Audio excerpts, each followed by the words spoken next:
Hello again, Year 5.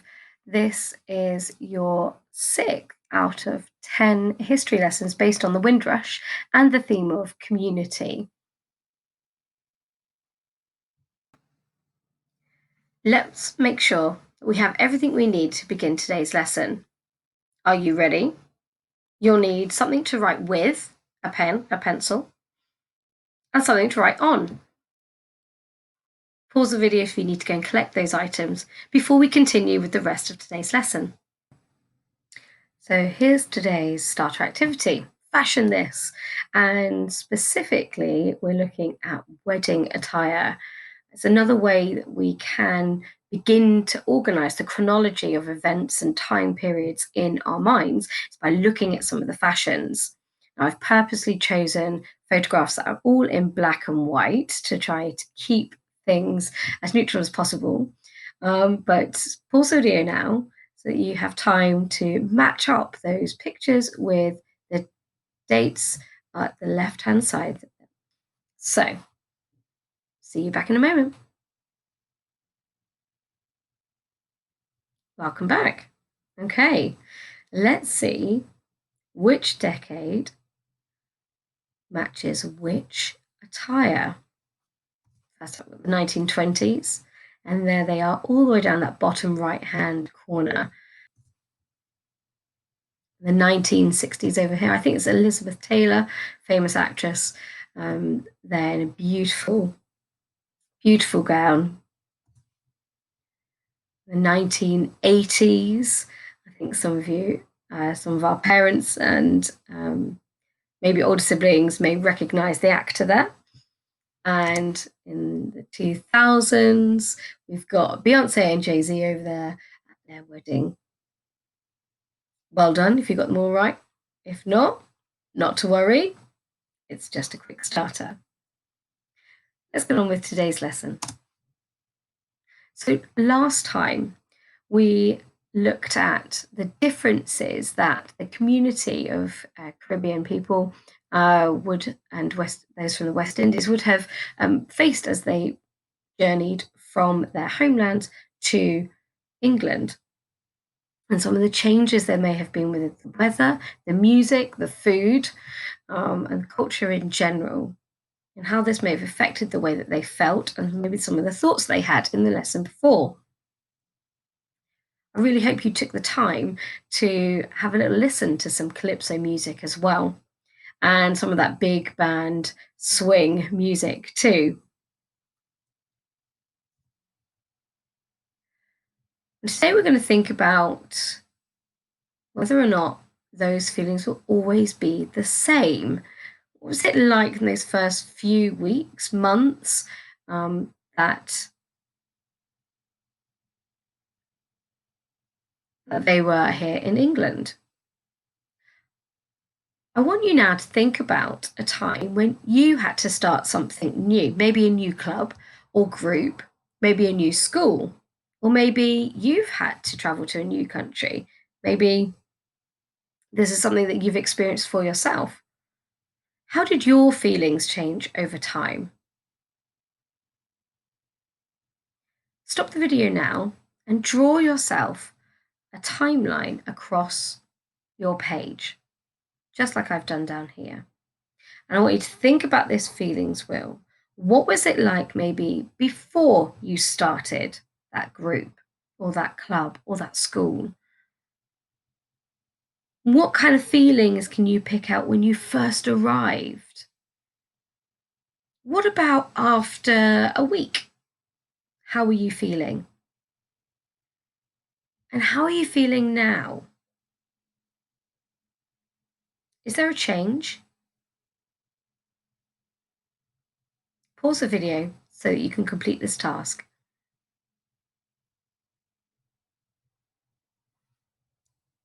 Welcome back. Hopefully you'll be able to see that there's been quite a mixture of feelings and that you've taken things from all over this wheel. Maybe fear, maybe anger, sadness, happiness, hopefully. Maybe there were some surprises along the way. And maybe even now we're feeling that trusted side and accepted side of love over here. And this is something we would hope to see for the new arrivals in Britain, those that were coming over between the years of 1948 up to the 1970s. And if you're following our English unit based on the arrival, you'll very much see these feelings changing over time with our main character there too. Let's find out more about what starting this new life was like for Sam. Let's listen to chapter 4, Starting a New Life. On June 21st, 1948, the Windrush arrived at Tilbury Docks in Essex. The following day, when the new arrivals began to disembark, that means to get off, the media was there. Lord Kitchener, the Trinidadian calypsonian, sang the first part of his new song, London is the Place for Me, for the news cameras. Those who, like Sam, did not already have jobs were taken in minibuses to Clapham in southwest London. There, they were housed in a collection of underground tunnels called Clapham South Deep Level Shelter, which had been an air raid shelter some years ago. The local people had hidden there at night for safety from the German bombs during the war. At the top there, you see you've got a photograph taken in 1944. It shows children in the Clapham South Deep Level Shelter during the Second World War, having to go underground to find protection from the bombs that were landing above. Although Britain was still reeling from the after effects of the war, and there were lots of jobs related to the much needed rebuilding of the country, many British people did not want to give jobs to black people. In colonial times, some British people travelled to the colonies as settlers, soldiers, or workers, but it was not common the other way round. People from the colonies, especially non white people, were not expected to come to Britain.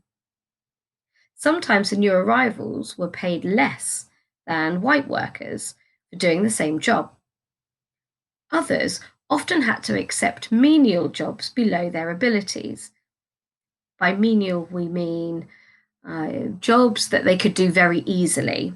If you think back to a few lessons ago and you took the time to watch the video, The West Indies Calling from 1944, when they take you through the factory, the narrator there talks about how some of the workers that had come over from the West Indies were lawyers and doctors, and now they were working in factories. That would have been considered a menial job for them, something that they found easy to do. Despite this, they didn't give up, and after a month, all the Windrush arrivals had a job. Some, like Sam, found work again with the RAF, and others found work with the new National Health Service, the NHS. Most found jobs in London, but some found jobs in other parts of Britain. And I think, again, the West Indies calling video and the clips there really give us a sense of togetherness.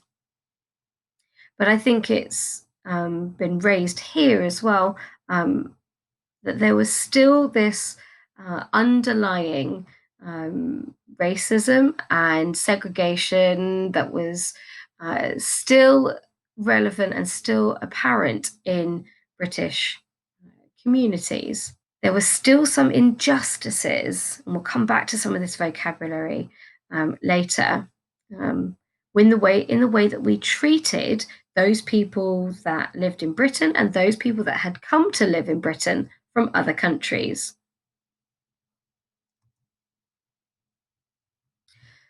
I'm going to share with you now a poem by a man named James Berry, who was originally from Jamaica, and he then came over to England, not on the Windrush, but on a similar trip on another ship. And this poem, England Voice, really kind of shares his experiences of preparing to be in England and what it was like whilst he was here, specifically focusing on the way that he speaks. I'm going to read through this poem. I'll do the best that I can, and see what you notice about the way that it's written. From a first glance, you may be scanning your eyes over the words and you may be thinking, oh, it doesn't look like things are spelt quite correctly, especially the word England. We know that that finishes in a D. But there's a reason why the author has done this, and we'll come back to that in just a moment. Have a listen. I prepare and prepare well for England. Me decide and done leave behind all the voice of old slave estate bushmen. None of that district bad talk in England, that bush talk of old slave estate man. Hear me speak in England and see, you don't think I'm England native. Me not gonna say, boy, how you doing? Me go say, how are you, old man? Me not gonna say, why your name last night? Me go say, what did you have for supper? Patois talk is bushman talk. People who talk patois them damn lazy, because me bush voice so settle in me, and might let me down in England. Me a practice talk like teacher, till me England voice come out of me, like water from hillside rock. Even if you flows here, even if you fellows here, don't hear me England voice. I hear it, and hear it in me head. It does make you think as you're reading that through. Feel free to have a go yourself. Pause the video here and read it through out loud.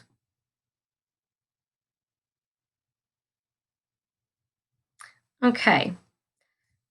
So what do you notice about the language that James Berry has used in his poem?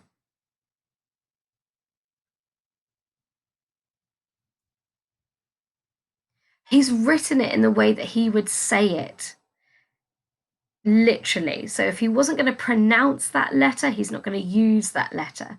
If there are words that he would string together really quickly, inner, we see that down here, inner England. Okay, a practice. We see that he's stringing those words really quickly together. And this gives a reader an idea about his accent and the rhythm of his speech too. And it would have meant that communicating between the two communities may have been a little bit difficult to begin with, trying to understand maybe what someone was trying to say. Let's remind ourselves that some of these issues were also seen travelling from the south of England up to the north of England, or the north of England into the Midlands and so forth, or travelling through other parts of the UK.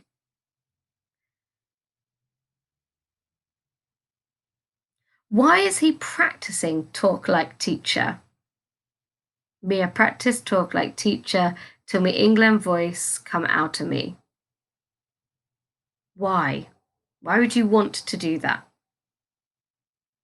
Pause the video if you'd like to have a chat with somebody in your household or somebody with you about that.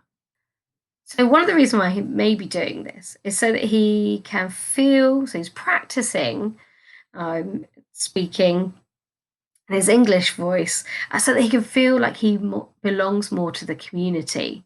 We welcome back Floella again, and we hear about some of her first experiences of being in England.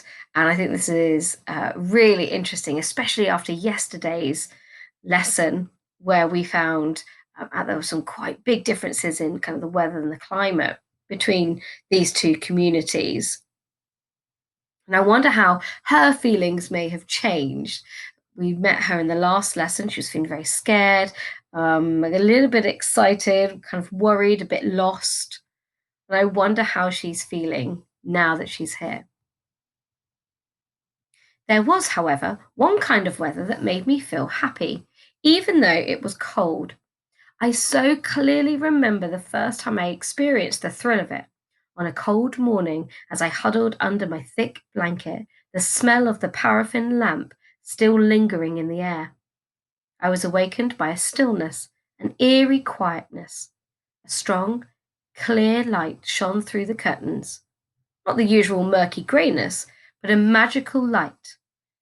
I sensed something was different about this day as I slowly went to the window. I lifted up the curtains and wiped the condensation off the pane. Then I saw it, a pure white blanket that dazzled me. It was a whiteness I had never seen before, and everything was covered in it. I gasped with wonderment. The landscape looked so beautiful, it took my breath away. Surprisingly, I didn't feel cold. The beauty had warmed me. I had fallen in love with snow. I feel like I really resonate with that as well. I love the winter and I love snow. And I always have that sense of kind of bubbling excitement when you see the clouds in the sky almost glow. And that anticipation, like, oh, they might bring snow, they might bring snow, and then waking up in the morning and opening the curtains and the blinds and thinking, oh, is it there? Is it not there? Oh, and getting excited when it is. You're going to put yourselves into their shoes now, or your own shoes if this is something you've experienced for yourself. And you're going to write a letter to a loved one in your home country. Like I say, there may be some of you out there who have family in other countries. You're going to write a letter. It doesn't have to be really long. I've started mine here below, and I'll read that to you in a moment. But I haven't quite finished it yet. Things you might include in your letter. How you felt when you first arrived. What have you done since you arrived? You may be able to think back to our chapter 4 and where you may have been sent when you first arrived. What did you find strange about your new home? Maybe it was about the food rations that we learned about in our previous lesson. Maybe it was about maybe some of the clothing. Maybe it was about the way people spoke. What surprised you about your new home? Was it the weather? Was it the lack of housing that was available at the time? And what have you learnt about your new home? Maybe about the people there or the way that they welcome or accept you in your community. I started to think about these things in my letter here, and I'll read it through for you. Dear Auntie, I've been in England now for 3 weeks, and there is so much I have to tell you about this land. We've been busy trying to organise somewhere for us to live because even though they told us there were plenty of jobs here in England, they didn't tell us that there weren't many places to actually live. So many of the houses have been destroyed from all the bombing. We're okay now, though. So in that paragraph, I have thought about that section there, but what I've done since I've arrived. And we get this sense of maybe excitement in that first um, line. And there's so much I have to tell you about this land. We get this idea about how I might have felt. You won't believe the weather here, Auntie. When you handed me that thick coat you found as I got onto the Windrush, I remember thinking that I would never need to use it. There's no way it would be that cold in England. Oh, how wrong was I? There's that surprise about my new home. It's positively freezing here. And the snow! You should see it, Auntie. It's beautiful. I wish you could be here to see it glisten in the early morning sun. So something maybe that I've learned about my new home. Like I said, I haven't quite finished it yet. So I need to think now about what my third paragraph might be. Maybe I need to delve a bit deeper into something that I've learnt. Maybe I could pull on James Berry's poem. That's going to be a choice that you make as an author. Pause the video here so you can use the questions and what I've written so far to help you with your writing today.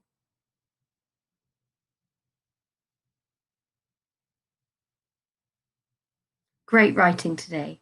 Well done, everybody. Here's a little sneak peek of tomorrow's starter activity. Ship ahoy! But which ship is which? In tomorrow's lesson, we will be addressing some new vocabulary that really highlight some of the not so positive aspects of some people's behavior and attitudes and thoughts.